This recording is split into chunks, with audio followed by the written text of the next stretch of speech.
क्यों पूजा करते मालूम है आपको? गाय के गोबर से ढाल बनाते हैं। ढाल बनाते हो, उसकी माला। जो गांव की माताएं थी, रात को गाय के गोबर की ढाल बनाकर वो जो होलिका है उसके सामने रख दी। क्यों?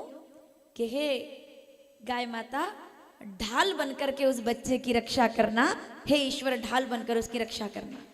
इसीलिए ढाल बनाई, खिलौने बनाए जाते हैं। चावल, कच्चा चावल चढ़ाया जाता है, शांति का प्रतीक। और सूत बांधा जाता है और कहते हैं कि उस अग्नि से जो राख जब सुबह होली जल जाती है तो आप जब वो लेकर आते हो अपने घर में और उससे अगर आप त्रिपुंड लगाते हो, उसको आप अपने बच्चों के सिर पर लगाते हो तो वो बहुत ज़्यादा शुभकामनाएं देने वाला है। अग्नि जो है वो होली की, वहां से आप अग्नि लेकर आते हो। अग्नि लेकर आओ और घर के अंदर उस अग्नि में कपूर और लौंग डाल दो और कपूर लौंग डाल करके पूरे घर में घुमा दो। पूरे साल भर की नकारात्मक जितनी भी शक्तियां हैं सब बाहर हो जाएंगी, सकारात्मकता अंदर आ जाएगी, क्योंकि वो भक्ति का प्रमाण है। होलिका गोद में लेकर बैठी, माताओं ने पूजन किया, कच्चा सूत बांधा, अनेकों प्रकार की तैयारियां की। और जब सुबह आग लगाई गई तो क्या देखा, होली ठंडी हुई तो लगा कि अब बुआ जी साहब आएगी बाहर। तो बुआ जी साहब तो आई नहीं। प्रहलाद जी बाहर आ गए कुंदन की तरह। हा, क्या बात है। बोलिए भक्तराज प्रहलाद की। लोहा जितना तपता है उतना ही जोर पकड़ता है, हीरे को जितनी धार लगे उतना ही और चमकता है, सोने को जितनी आंच लगे उतना ही प्रखर निकलता है, मिट्टी का बर्तन पकता है तो अपनी धुन पे खनकता है, सूरज जैसा बनना है तो सूरज जितना जलना होगा, नदियों सा आदर पाना है तो पर्वत छोड़ निकलना होगा। हे राम कृष्ण के वंशज हम, क्यों सोचे पंथ सरल होगा, हाँ थोड़ी देर लगेगी पर संघर्ष अवश्य सफल होगा। इतनी पंक्ति मुझे याद है, अगली आप पूरी कर दो, मैं भूल गई, आप पूरा करेंगे। हर समस्या का हल होगा, आज नहीं तो और होगा जरूर। अब प्रहलाद तो बाहर, बुआजी साहब ढूंढ रहे, कहाँ है बुआजी साहब? बुआजी साहब नहीं मिले, अब तक नहीं मिल रहे, अब भी ढूंढते हैं सुबह जाके। क्यों? क्योंकि जाको रखे प्रहलाद आ गया। हिरण्यकश्यप को क्रोध आया, खंबे को गर्म किया बाबा जी और कहते हैं कि उसे बांधने के लिए ले गए। बोले मान ले कि मैं भगवान हूं, वरना तुझे सब।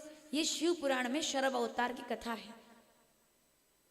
अब आप कहेंगे तो नरसिंह अवतार की कथा है, नहीं वो तो है ही, लेकिन एक बहुत अच्छे सवाल का जवाब मिलेगा यहां से अभी। तो खंबे से बांधने ले गए तो प्रहलाद डर गए, आखिर तो बच्चा था वो। अग्नि, खंबा गरम, एक बार दीपक जलाते हुए उंगली जल गई थी, 3 दिन में ठीक हुई थी। प्रहलाद जी सोच रहे हैं ये तो खंबा गरम है, हे नारायण मेरी रक्षा करो, हे नारायण रक्षा करो। आंखें खोली तो उसी लाल खंबे पर चींटियां उतर रही है लाइन से, चींटियां। तो प्रहलाद ये कहकर दौड़ पड़े कि जो इन चींटियों की रक्षा कर रहा है वो मेरी रक्षा भी जरूर करेगा। खंबे को गले लगा लिया तो वो चंदन के पेड़ जैसा ठंडा हो गया।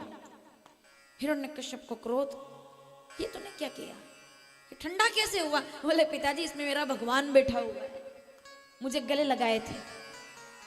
4 वेद के ज्ञाता, प्रकांड विद्वान रावण, 4 वेद मिलकर के रावण को ये ना समझा सके कि ये जो सामने है ये राम जी हैं।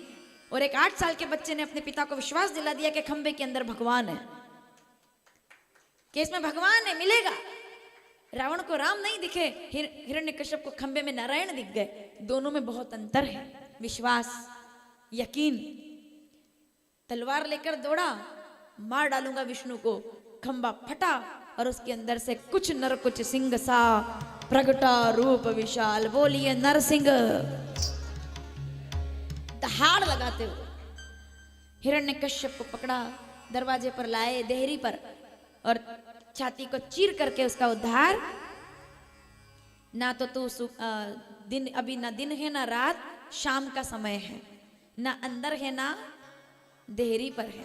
शाम के समय देहरी पर नहीं बैठना चाहिए, शाम के समय देहरी पर बैठना मतलब हिरण्यकश्यप हो जाने के समान होता है, जो भगवान को कभी पसंद नहीं है। तो ना तुझे ऊपर मारूंगा ना नीचे, अपनी जंघा पर। ना नर हूं ना पशु, नरसिंह हूं मैं, ना अस्त्र से ना शस्त्र से, तीखे नाखूनों से चीर कर। और तूने कहा था 12 महीनों में किसी महीने में मैं ना मरूं, तो विचार हो गया 12 मास ही होते हैं केवल, अब अलग से कैसे लाएं? भगवान कहते कोई बात नहीं, जो 12 मास बना सकता है क्या वो अधिक मास नहीं बना सकता? तो अधिक मास हुआ, तब से अब तक अधिक मास मनाया जाता है। वो वही महीना है जो अंग्रेजी के कितनी देखो आप, हिंदी के कैलेंडर में अधिक मास आता है तो एक महीना बढ़ जाता है, पर वो अंग्रेजी के महीने में पता नहीं चलता। अधिक मास हुआ अधिक मास में, और कहते हैं नरसिंह भगवान ने छाती